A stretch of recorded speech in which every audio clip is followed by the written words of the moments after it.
villages around Malaysia. And I guess what I'd really like to get out of the week is to have all of you have each other and just understand, you know, the connection. I think for me, for you guys, location of both. And right now I'm just going to show a very brief question. Yeah, sure. About the user ecosystem, when you say that it equals to forest or that may be other land covers or other stuff within It's almost and then the last piece here, and this is related to the spatial planning, is logging, lining, and roads. I should say on the spatial planning process, really the biggest problem in that decision-making process. Furthermore, it's not really driven by data. So when we first started engaging in the spatial planning process, we weren't even looking at maps around the table, if you can believe it or not. So the lack of data. But between here and here is a gradient of degradation. Here, not degraded, here a little bit degraded.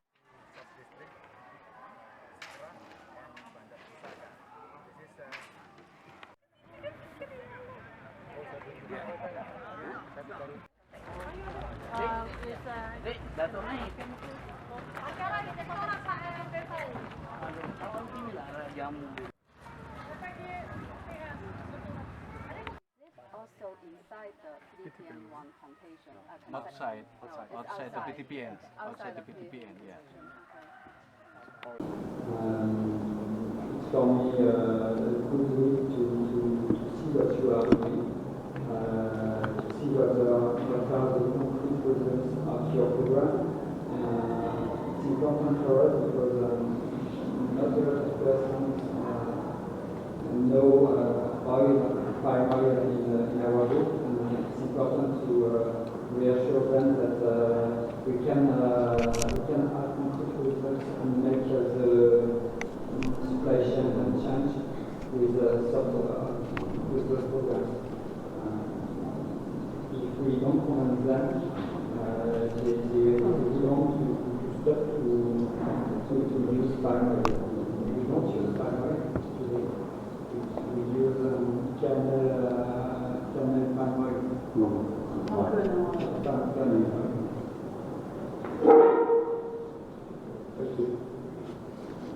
So hello everyone, I am Clément.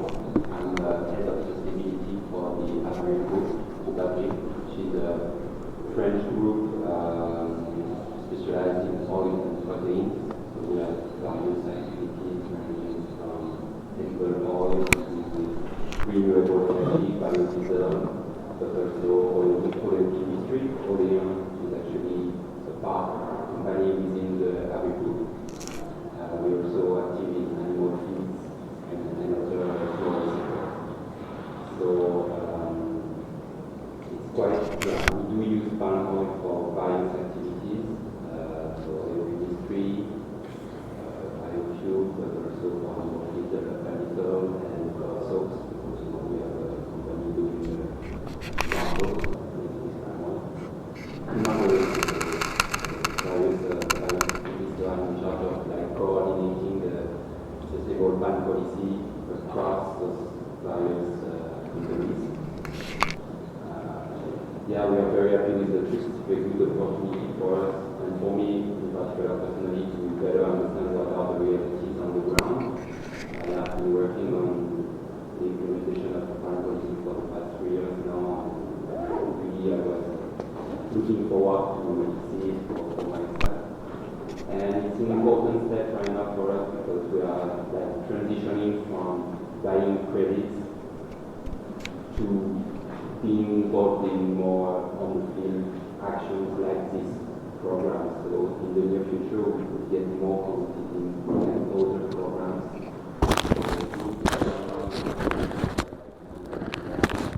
Understand and convince the community of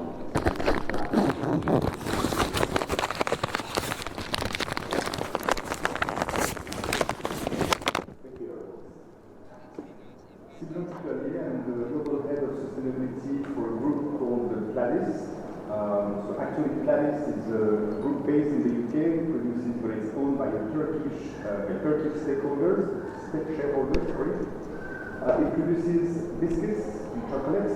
So actually Claris acquired United Brands some years ago. So some of our brands are McVitie's in the UK, we have BN in France, we have chocolates Godiva, we have Derkat in the Netherlands.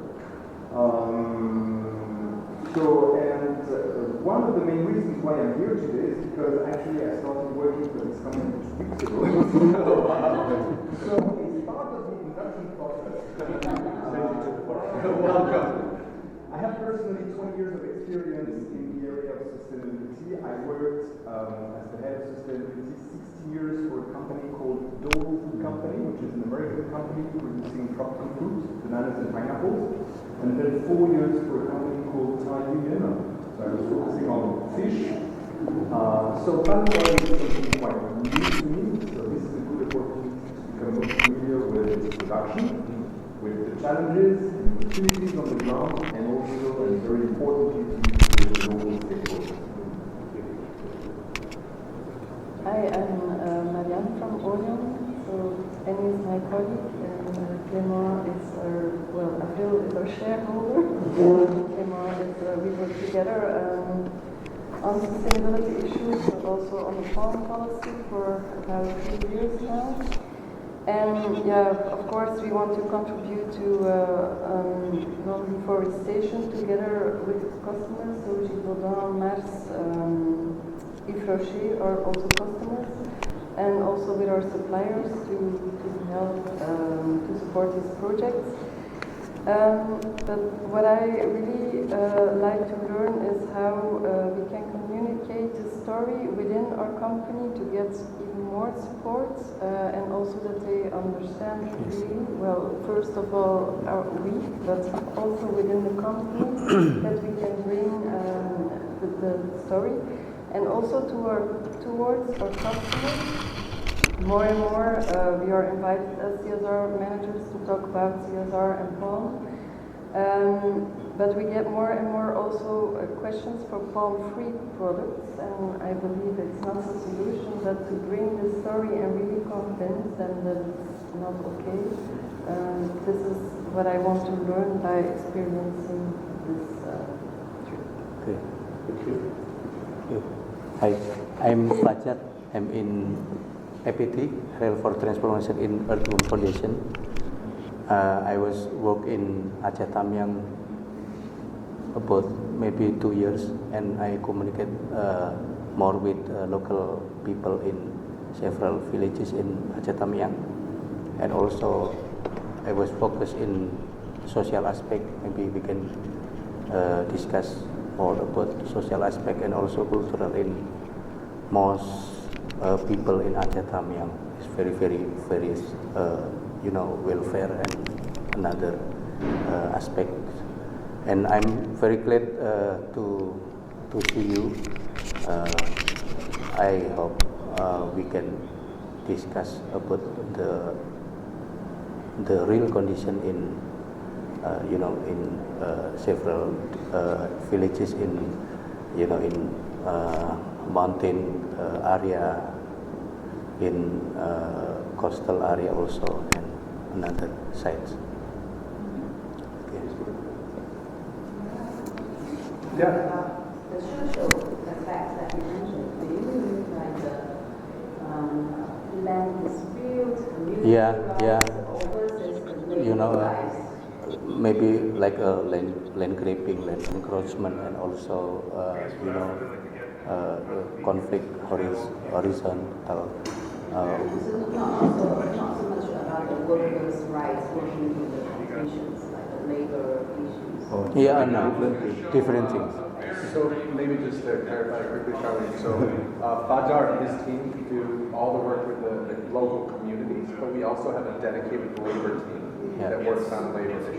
So sometimes there's a little bit of overlap, but the social issues are quite intensive as well. So we have a dedicated team for both. Hello. Good afternoon. I'm Samsul. I'm University and ICT specialist in Adlon, Indonesia. And now I am ICT study in Aceh Tamiang in PT Madam. Everyone know what HCV is? If we use an acronym or we say something you don't understand, hand it up. Yeah? HCV is High Conservation Value. Yes. HCV manager. HCV manager is High Conservation Value. Forest management. Yes, so many years ago, this idea of high conservation value emerged from the FSC, the Forest Stewardship Council, work on certification of forest management, because they wanted to identify which areas were important to be set aside, and they didn't have a very good definition. So it was probably around 10 years ago, more right, that they said, okay, we need to identify what is a high conservation value forest. Yeah. And having identified that, what do we allow to happen in that forest? Should it be no cutting, or could we have cutting of timber, but in what way? In a very controlled way. So then came this process of identifying in a forest landscape anywhere in the world what is high conservation value and what needs to be protected completely from logging and what should allow some logging but more sensitive logging. So one of SAMSUL's jobs is to go into these forest areas and identify what is the high conservation value forest. Yes. Also, yes. Yes. So and who defines what is to be conserved and what not? Yeah, so for example, you look at the species that are present, and high conservation value can be biological, but it can also be cultural. So for example, if you have cultural sites within a forest area, maybe you have traditional burial grounds, sacred areas, these medicinal areas where people go to get medicinal plants, these can all be considered high conservation value from the social side. But who defines what is high? Yeah, well, there is now what's called a high HC. Well, for many years now we've had a HCV network. So it's a high conservation value network, and there are basically a group of experts that look at these issues. And of course, a HCV in Africa, well, let's say in Liberia, might have different attributes from a HCV in South Africa. So they need experts from all of these countries all around the world to come together and say, for example, this species of plant is extremely rare and we need to protect it. So everyone discusses and okay, when we find one of these plants, we put a buffer around it, we protect it, it becomes a HCV area. And so there's a whole body of work that is ongoing and growing as this HCV network comes together and says, here are the rules and the mechanisms by which we identify these areas. So, for example, you don't want the logging company who's going in, or the palm oil company, or any company who's doing an HCV assessment to do it themselves, because miraculously there won't be any HCV. I don't know how that happens, but this happens. And so you need to have a credible process.